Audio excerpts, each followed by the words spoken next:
Víctor.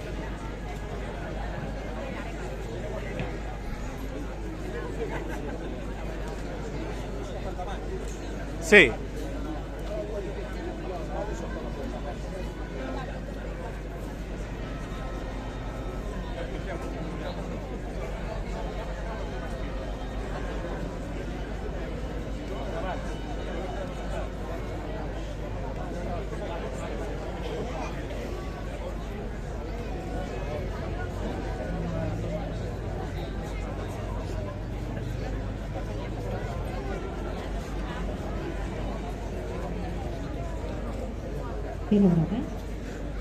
Com ja sabeu, l'any 39 el bàndol republicà perd la guerra i molta gent s'ha d'exiliar a França. Dir-ho més? Doncs com ja sabeu, el 39 acaba la guerra i al gener d'aquest mateix any, el 39, molta gent se'n va cap a la frontera amb França. Allà estan primer en camps de refugiats i després sabeu que l'any 40 comença la Segona Guerra Mundial i hi ha també això, no? Que entren els nazis a França i molts dels exiliats acaben en camps de concentració. Com sabeu, hi ha les Stolperstein, no sé si ho pronuncio gaire bé, és una paraula alemanya que vol dir entrebancar-te amb una pedra, i són pedres que ens fan adonar, ens fan baixar la mirada, que normalment la mirada la portem amunt, i ens diuen el nom d'una persona que va viure en el lloc on hi ha situada aquesta pedra. Aquí a Manresa tenim diferents pedres que ens recorden gent que havia viscut allà abans d'exiliar-se.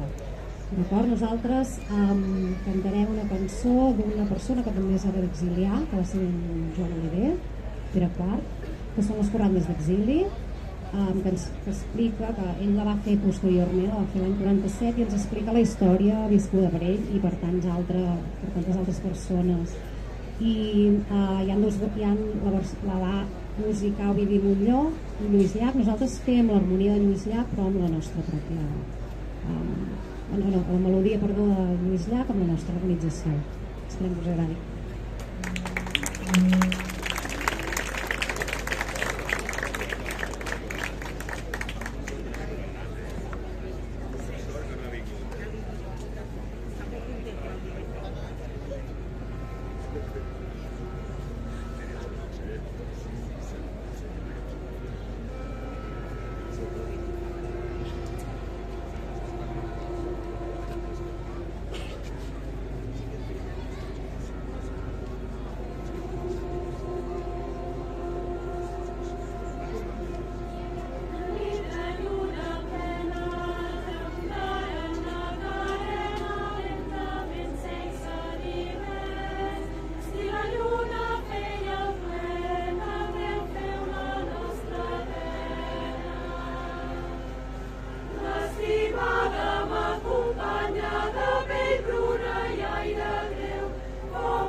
Enyorança viuré.